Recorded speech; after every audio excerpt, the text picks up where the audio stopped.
अस्सलाम वालेकुम नाजरीन, KBN न्यूज़ चैनल में आप तमाम का तहे दिल से इस्तकबाल है। आइए आज की अहम खबर पर नज़र डालते हैं। तो मैं तो सबसे पहले सल्यूट करता हूं हमारे 10,000 पुलिस कांस्टेबल ऑफिसर्स को, जो पूरे आवाम की सेफ्टी और सिक्योरिटी के लिए शिफ्ट सिस्टम में 24 घंटे काम कर रहे हैं।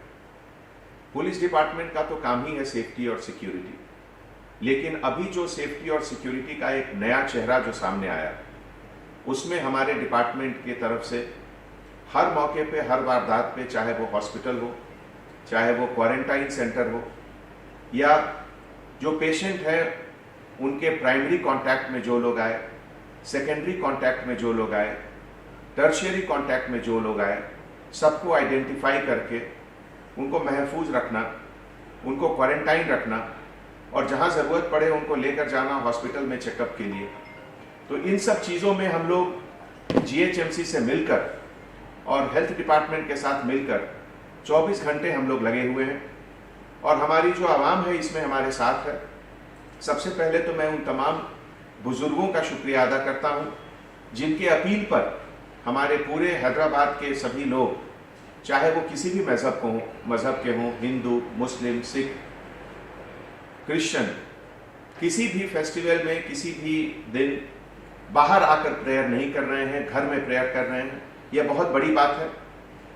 मैं ऐसे मौके पे आपको एक चीज़ की याद दिलाना चाहूँगा कि आप लोग टीवी और अखबार के माध्यम से देख रहे होंगे कि अमेरिका, स्पेन और इटली, ये 3 जगह माहौल कितना ज़्यादा बिगड़ गया है। और इन तीनों जगह माहौल बिगड़ने का कारण यही है कि शुरू के 15 दिनों में लोगों ने बहुत लाइटली लिया, लॉकडाउन को स्ट्रिक्टली लोगों ने नहीं लिया।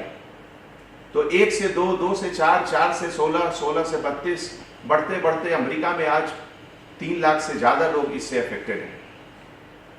इस चीज को हैदराबाद में हमें बचाना है। जब हैदराबाद अमेरिका की तुलना में हम लोगों के पास उतना पैसा नहीं है, हमारे पास ताकत है केवल सेल्फ डिसिप्लिन का, और ये वबा से बचने के लिए केवल इसका एक ही इलाज है, सेल्फ डिसिप्लिन, घर के अंदर रहना। सबसे पहली बात तो मैं ये कहना चाहूंगा कि तेलंगाना गवर्नमेंट और खास करके हमारे हरदिल अजीज CM साहब, KCR साहब, उन्होंने सबसे पहले कैबिनेट मीटिंग बुलाई और अनप्रेसिडेंटेड इस कैबिनेट मीटिंग में सभी top police officers, IAS officers भी पार्टिसिपेट किए, और गवर्नमेंट के तरफ से जो एक clarity of thought and action plan बना, हम लोग सबसे पहले देश में थे एक्शन करने के लिए। यही नहीं, इसके साथ में जहां तक लॉकडाउन का सवाल है, तो हम लोग CM साहब के आदेश पर 24 आवर्स लॉकडाउन, जिसे जनता कर्फ्यू का नाम दिया गया, सबसे पहले तेलंगाना में शुरू हुआ। KCR साहब हर समय कैबिनेट मीटिंग, जहां भी जरूरत होता है तुरंत GO इशू होती है, एक्शन प्लान बनता है, कोऑर्डिनेशन टीम बनती है, चाहे वो हेल्थ डिपार्टमेंट का हो, GHMC का हो, पुलिस डिपार्टमेंट का हो, सब मिलकर 24 आवर हम लोग मुस्तैदी से इस पे लगे। हमारा पुलिस डिपार्टमेंट में तजुर्बा लगभग 30 साल का है, और इस 30 साल में हमने पुलिस का जो सफर है, पुलिस डिपार्टमेंट का जो सफर है, काफी लंबा सफर है। इसमें बहुत हाई, बहुत लो, बहुत चैलेंजेस, हर चीज में हमने देखा है। लेकिन पिछले 6 साल में पुलिस डिपार्टमेंट की जो अहमियत अभी देखी जाती है, वो पहले कभी नहीं देखी गई। मैं चंद एग्जाम्पल के साथ आपको बताना चाहूंगा। तेलंगाना स्टेट और खास करके हैदराबाद शहर में 650 गाड़ियों का अलॉटमेंट पेट्रोलिंग के लिए, हर पुलिस स्टेशन में 75,000 rupees per month miscellaneous expenditure के लिए, करीब 2000 से ज्यादा मोटरसाइकिल खरीद कर देना, यह सब चीज कोई मामूली चीज नहीं है। और मैं तो कहता हूं कि तेलंगाना या कंबाइंड आंध्र प्रदेश में ही नहीं, इस तरीके की प्रायोरिटी लॉ एंड ऑर्डर को, क्राइम प्रिवेंशन को, पुलिसिंग को हिंदुस्तान में किसी स्टेट ने कभी नहीं किया, जो पिछले 6 साल 7 सालों में हमारी प्रेजेंट सरकार ने की है। देखिए, इसमें सबसे पहले तो जब ये सिलसिला शुरू हुआ और शुरू में चंद केसेस आए जिसे गांधी हॉस्पिटल में एडमिट किया गया, फिर वहीं से दूसरा सिलसिला शुरू हुआ बैकवर्ड कैलकुलेशन का। अगर कोई एक पेशेंट किसी एक घर में रहते हैं तो उनको ये इन्फेक्शन कहाँ से हुआ, और उसके बाद जो सोर्स ऑफ इन्फेक्शन है वहाँ पे कौन कौन लोग थे। अगर ये ट्रेन पे आए तो उस ट्रेन के डब्बे में कौन कौन लोग थे। अगर फ्लाइट से आए तो फ्लाइट में उनके को पैसेंजर्स कौन थे। ये पूरा लिस्ट हम लोगों ने सबसे पहले शुरू किया हैदराबाद में। इसमें हमारे state intelligence department, central intelligence department और दूसरे डिपार्टमेंट के तरफ से भी, जैसे railways, bureau of civil aviation, इन लोग से मिलकर एक पूरा प्रोफाइलिंग किया गया सभी का। और उस प्रोफाइलिंग करने के बाद हम लोग दूसरे स्टेप पे गए कि अब कहाँ कहाँ लोग रहते हैं और उनकी स्थिति क्या है। और जैसे जैसे रिपोर्ट होती गई, लोगों को joint team, GHMC, police department और हेल्थ डिपार्टमेंट के तरफ से 300 से ज़्यादा जॉइंट टीम हम लोग 2 दिन के अंदर बना लिए थे। और ये जॉइंट टीम घर घर जाकर सभी का प्राइमरी सिम्टम्स, फीवर, सर्दी खांसी, सांस लेने में तकलीफ, ये सब जो ऑब्वियस सिम्टम्स हैं इस तरह की बीमारी का, उनका चेक करके जिसको भी ज़रूरत हुआ उनको हॉस्पिटल ले गए, जिनको ज़रूरत नहीं हुआ उनको शुरू में होम क्वारंटाइन में रखा गया। तो ऐसे ही ये सिलसिला शुरू हुआ। अभी तक जो भी हम लोगों को लिस्ट मिला है अपने डिपार्टमेंट के तरफ से, डिपार्टमेंट के दूसरे ब्रांचेस के तरफ से, गवर्नमेंट ऑफ इंडिया के तरफ से, उसमें सभी की आइडेंटिफिकेशन हो गई है। लेकिन कुछ लोगों का या तो एड्रेस गलत लिखा हुआ था। जैसा कि आप जानते हैं, ये सिलसिला शुरू होने के पहले सभी पैसेंजर्स को मालूम नहीं था कि इस तरीके की समस्या आने वाली है, प्रॉब्लम आने वाला है। इसीलिए बहुत लोग केवल जैसे नाम लिख देते हैं अंजनी कुमार हैदराबाद, तो इससे पता नहीं चलता है जब तक कि उसको ज़्यादा डिटेल में नहीं जाए। तो कुछ लोगों का ऐसा अभी छानबीन चल रहा है और हम लोग जल्दी ही वो भी लोकेट कर लेंगे। ये आपने बहुत ही इम्पोर्टेंट मसला अभी सामने रखा। मैं ये कहना चाहूँगा कि बीमार होना गुनाह नहीं है, लेकिन बीमारी को छिपाना गुनाह है। और यह गुनाह कानून की नज़र में है, सरकार की नज़र में है और अल्लाह के नज़र में है। तो मैं सबसे यही गुजारिश करता हूँ कि किसी को भी अगर सर्दी खांसी, बुखार या सांस लेने में परेशानी, इस तरह का कोई भी सिम्टम है तो बाहर आकर उसको चेक कराएं। यही नहीं, अगर ऐसे भी किसी को डर है कि हो सकता है वो ऐसे जगह गए जहां लोगों को इन्फेक्शन था, वो भी आकर डिक्लेयर करें कि हम गए थे ऐसी जगह और एक बार आप मुझे चेक कर लीजिए। ऐसे मौके पे पब्लिक के तरफ से, आप सबके तरफ से 100% कोऑपरेशन की जरूरत है। मैं एक छोटा सा एग्जाम्पल देना चाहूँगा।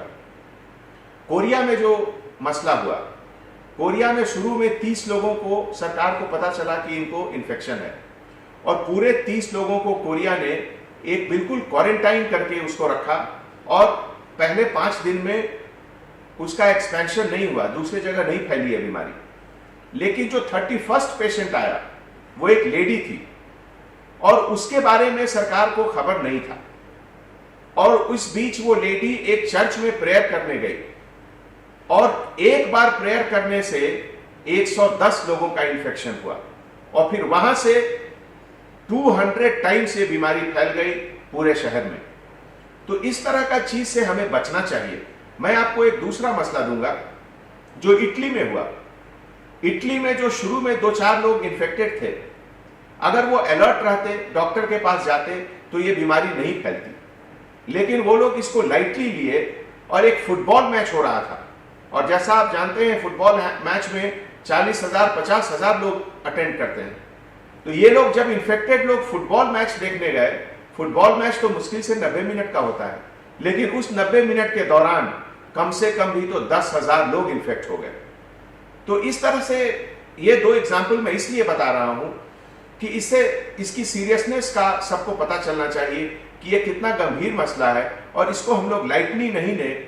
जो लोग की भी थोड़ा भी डाउट है वो आकर हॉस्पिटल में चेक कराएं। एक बार चेक हो गया तो आपको ग्रीन सिग्नल मिल जाएगा, आप उसके बाद घर में होम क्वारंटाइन में आराम से रह सकते। बहुत बहुत बहुत जरूरी चीज है ये।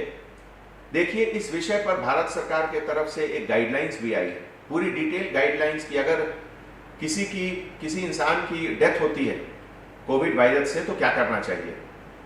हॉस्पिटल में से ही उसका प्रोसेस शुरू होता है, किस तरीके से बॉडी को कवर किया जाए, बॉडी के ऊपर पानी से धोया नहीं जाए, सब कुछ इसका है। और खास करके जब बरियल का सवाल होता है तो उसमें एहतियात केवल यही बरतना है कि कोई इंसान उस बॉडी को टच नहीं करे और उसके अलावा और कोई चीज की डर नहीं है। इसीलिए कम से कम लोग कब्रगाह के पास जाएं। तो एक बार जब उसको शरीर को दफना दिया गया उसके बाद वहां से कोई इंफेक्शन नहीं फैलेगी। बिल्कुल बिल्कुल, मुझे भी कुछ बुजुर्गों ने बताया कि इस्लाम में इसकी बहुत अहमियत दी गई है और बहुत सही तरीके से बताया गया है कि अगर किसी को इस तरह की बीमारी से अगर कोई वबा होते हैं तो उनको शहीद का दर्जा मिलता है। और इसीलिए इसमें कोई किसी को बुरा मानने की जरूरत नहीं है, या तो किसी को भी यह अटैक हो सकता है। और इसको छिपाएं नहीं, इसको बाहर ला के बताएं सबको। और जो भी प्रिकॉशन है प्रिकॉशन ले, प्रिकॉशन हर चीज में है।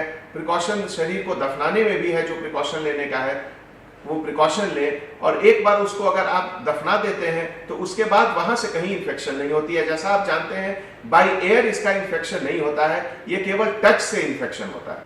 शब बारात आने वाला है, इसके पहले शब मिराज भी हुआ और हर जुम्मे को नमाज में भी लोग घर पे रहकर नमाज अदा कर रहे हैं। तो सबसे पहले तो मैं उन सभी को बहुत बहुत शुक्रिया अदा करता हूं कि प्रेजेंट माहौल, प्रेजेंट एटमॉस्फेयर को देखते हुए आपने अपने बुजुर्गों की बात मानी। और सभी बुजुर्गों का मैं खास करके तहे दिल से शुक्रिया अदा करता हूं कि उनके अपील में इतना दम है, इतना ताकत है कि सभी लोग उनकी बात को माने और घर में रहकर ही नमाज अदा किए। तो आने वाले भी सभी ओकेजन में मैं यही गुजारिश करूंगा, अभी जो माहौल है इस बीमारी का कोई इलाज नहीं है।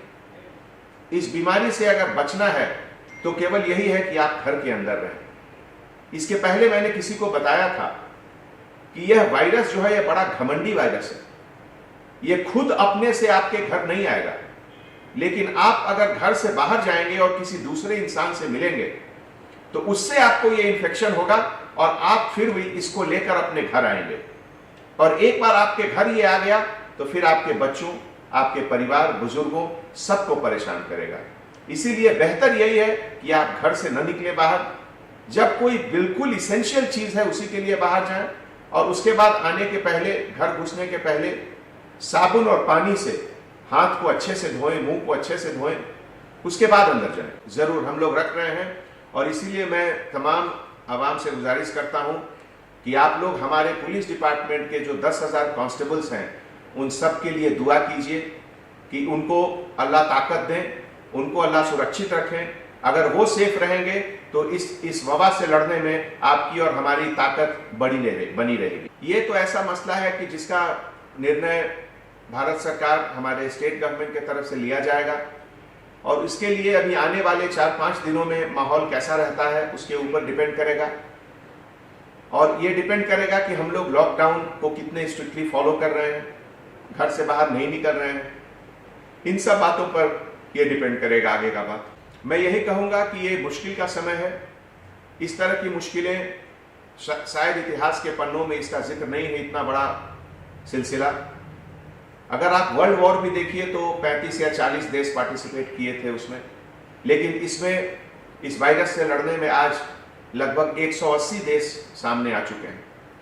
तो जब ऐसा माहौल है, इतना बड़ा माहौल है, केवल एक शहर का नहीं, एक देश का नहीं, सारी दुनिया का ये इशू है, तो इसमें जितनी भी हिदायतें दी गई हैं उसको जितना स्ट्रिक्टली आप फॉलो करिए, यही इसका सॉल्यूशन है, यही इसका उपाय है।